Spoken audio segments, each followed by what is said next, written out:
Entonces, esta foto tiene esta idea de cómo actuamos cuando nos sentimos observados, ¿no? Cómo actuamos cuando hay una serie de, hay un comportamiento social y hay un pensamiento admitido y un pensamiento no admitido. Entonces, en esta voy a hablar un poco de determinadas personas que pensaron fuera de la norma. Por ejemplo, este señor, ¿alguien sabe quién es este señor? Copérnico, 1473, siglo XV. Este fue, fue el, de hecho el primero que dijo, oye, la Tierra no es el centro del universo, el Sol es el centro y la Tierra gira a su alrededor. La Inquisición prohibió su trabajo, pero hizo algo muy interesante, que es que publicó su trabajo en su lecho de muerte. Él esperó hasta estar a punto de morir y ahí publicó su obra, con lo cual no fue tan grave. El que sí que fue grave fue Galileo Galilei, que vino después de él, que sí que se confrontó con la Iglesia y acabó encerrado y fue un poco más desastroso. Pero bueno, era el siglo XV, ¿no? La gente era muy bruta. Era como, bueno, esta persona viene aquí y nos dice que estas cosas nuevas, ahora ya estas cosas no pasan tanto, ¿no? Giordano Bruno, 1548, defendía el modelo copernicano, para empezar. Pero aparte de eso, sostenía que las estrellas eran soles lejanos con sus propios planetas y que quizá en esos planetas había vida. Esto en el año 1500, ¿eh? O sea, fijaros lo avanzado que estaba este hombre. Creía en la reencarnación y era panteísta. Lo de la reencarnación hoy en día es muy común, pero en aquella época creer en la reencarnación en Europa era una locura total. La reencarnación era una cosa que algunos indios creían. El panteísmo además dice que Dios está en todo, que Dios está en la naturaleza, que no es algo abstracto, no es un ser extraño que nos oculta desde el cielo, sino que si queremos resolver a Dios solo tenemos que mirar a nuestro alrededor. Tampoco eso le gustaba mucho a la Inquisición, obviamente. Claro, con este fueron un poco más hardcore que con Copérnico, a este le quemaron en la hoguera. Claro, reencarnación, hay otros planetas, en esos planetas hay vida, Dios está en todos, a la hoguera. Pero bueno, 1548, siglo XVI, no, éramos muy brutos. William Harvey, 1578, afirmó que la sangre circula por el cuerpo humano gracias al bombeo del corazón. Locura máxima. ¿Qué creía la gente en esa época? Que la sangre la generaba el hígado y que podía generar más sangre. Entonces, si decían, uy, estoy inflamado, decían, pues hagamos una sangría, saquemos un poco de sangre y el hígado generará más. Claro, ahora ya no se hacen estas cosas. Una sangría no es algo que se suele hacer. Claro, lo que decía este hombre iba totalmente en contra de lo que se creía en aquella época. Fue totalmente ridiculizado por la comunidad científica. Pero bueno, era el siglo XVI, ¿no? Éramos muy brutos. Ignaz Semmelweis, 1818, sugirió que los médicos debían desinfectarse las manos para reducir los casos de infección postparto. Muy fuerte este hombre. Este hombre trabajaba en un hospital y vio que había dos alas del hospital, dos alas para parir. Una de ellas llevada por comadronas y otra por estudiantes de medicina. Donde estaban las comadronas había un nivel de mortalidad postparto muy bajo. Y donde estaban los estudiantes de medicina había un montón de mujeres que morían por infección postparto. Y él dijo, oye, esto, ¿por qué donde están los estudiantes de medicina hay 3 veces más muertes por infección postparto que donde están las comadronas? Vale, las comadronas igual lo hacen mejor, son mujeres, son más delicadas, son más sabias, saber hacerlo, pero no es lógico que haya una tasa de muerte tan alta en el ala de estudiantes de medicina. Y dijo, ¿no será que los estudiantes de medicina van de una sala a otra, están con enfermos diferentes y entonces en las manos debe quedar algún tipo de algo malo y después al parir le contagian a la madre? Y dijo que todo el mundo se desinfecte las manos, que todos los médicos se laven las manos. En su hospital lo hicieron y la tasa de mortalidad bajó. Pero en otros hospitales le van a decir, ¿pero de qué habla este hombre? ¿No? Y él decía, no, sí hay gérmenes, pero claro, hablar de los gérmenes en aquella época era como hoy en día hablar de la cash. Es algo que nos rodea, invisible, pero que tiene un efecto. Y claro, lo que estaba diciendo él es, los médicos hoy somos sucios y por nuestra culpa mueren las mujeres embarazadas. Claro, era un ataque muy duro a la medicina. Los médicos hacen que mueran las mujeres embarazadas.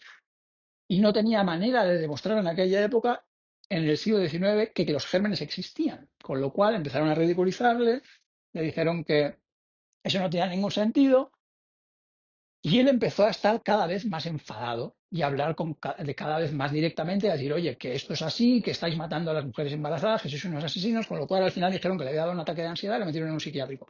Al ataque de ansiedad le debió dar porque estaba harto de lo que estaba pasando. Encima en el psiquiátrico le dieron una paliza, se le infectó una mano y acabó muy mal. Y solo quería que los médicos se lavaran las manos. Pero bueno, era el siglo XIX, ¿no? Éramos muy brutos. Russell Foster, en 1959, este hombre está vivo, nació en el siglo XX. Dijo que los ojos contenían otro tipo de células, además de los bastones y los conos. Hasta aquel momento se creía que en el ojo había dos tipos de células, los bastones y los conos. Y que unos eran capaces de ver cuando había mucha luz en color y otros eran capaces de ver cuando había menos luz en oscuridad y verían en blanco y negro. Y este hombre hacía experimentos con ratones ciegos y decía, los ratones ciegos también reaccionan a la luz y también duermen de noche y están despiertos de día. Tiene que haber algún tipo de célula que, aunque no esté involucrada en la visión, les permita tener estos ritmos circadianos y estar afectados por la luz. Se burlaron de él y dijeron, a ver, si llevamos un siglo y medio estudiando el ojo y nos va a decir este hombre que hay otro tipo de célula que nosotros no conocemos. Y efectivamente, años más tarde se descubrió la melanopsina. Descubrieron que efectivamente había un tercer tipo de célula en el ojo que contenía melanopsina, que la melanopsina era fotosensible, con lo cual incluso la melanopsina no está relacionada con la construcción de la imagen. Entonces, incluso una persona ciega también tiene cierto nivel de fotosensibilidad y también duerme de noche y está despierta de día, aunque no tenga visión. Y aquí hay lo interesante. Si estudiando personas que han sido ridiculizadas vemos muchas teorías que terminan siendo ciertas, eso quiere decir que si en el presente vemos personas que son ridiculizadas, podrían estar hablando de cosas que en el futuro se demostrará que son ciertas. Es decir, si vemos cómo pensaba la gente de 50, 100 años, muchas de las cosas que pensaban eran locuras totales, ¿no? No sé, que hacían, quemaban a las mujeres y decían que eran brujas. No, qué locura. Y ahora lo vemos como, ¿cómo pueden hacer esto? Y hoy en día la gente va a la plaza de toros y están ahí, ven un toro como se va desangrando y muriéndose hasta que le clavan una espada. Y a la gente eso le parece normal. Pero claro, dentro de 100 años pensaremos, esta gente estaban enfermos, eran un grupo de sádicos. Claro, tenemos que tener en cuenta que muchas de las cosas que hoy pensamos que son normales no son normales. Muchas de las creencias que tenemos hoy no tienen ningún sentido y se demostrará que no tienen ningún sentido. Con lo cual, si vemos a quién ridiculizamos hoy, pensaremos, podría tener cierta razón en un futuro. ¿Alguien sabe quién es este? No recuerdo el nombre, pero tiene una serie en Netflix, algo de las pirámides o algo así. Exactamente. Tiene una serie en Netflix que se llama Graham Hancock. Tiene una serie en Netflix que se llama Lost Civilization. Dice que nuestra civilización no es la única civilización que ha existido en este planeta, que ha habido civilizaciones anteriores y que hay ciertas construcciones megalíticas muy antiguas que todavía no entendemos muy bien y que las han construido esas civilizaciones. Totalmente ridiculizado, dicen que es pseudoarqueología, pseudociencia, que no tiene ningún sentido, que esta es nuestra única civilización, no ha habido ninguna anterior y que estamos en lo más alto del desarrollo y que nunca ha habido ninguna civilización más avanzada ni menos avanzada que nosotros. Bien, sostengo que esta civilización no es la única que ha existido en este planeta, se considera que sus teorías no tienen ningún rigor ni validez científica. Si este hombre hoy es tan ridiculizado, podría ser que en algún momento lleguemos a descubrir que en realidad tiene razón, que quizá es posible que no seamos la única civilización que ha existido en este planeta. Este es un poco más difícil. Este es Robert Koch, 1957. Está vivo también como Graham Hancock. Sostiene que la gran esfinge de Giza es mucho más antigua de lo que afirman los egiptólogos. Él es geólogo y le llevaron porque había otro hombre ya, el John Anthony West, que tenía la teoría de que la esfinge es mucho más antigua de lo que dicen. Entonces dijeron, vamos a llevar a un geólogo que observe las piedras y que nos diga qué antigüedad tiene esto.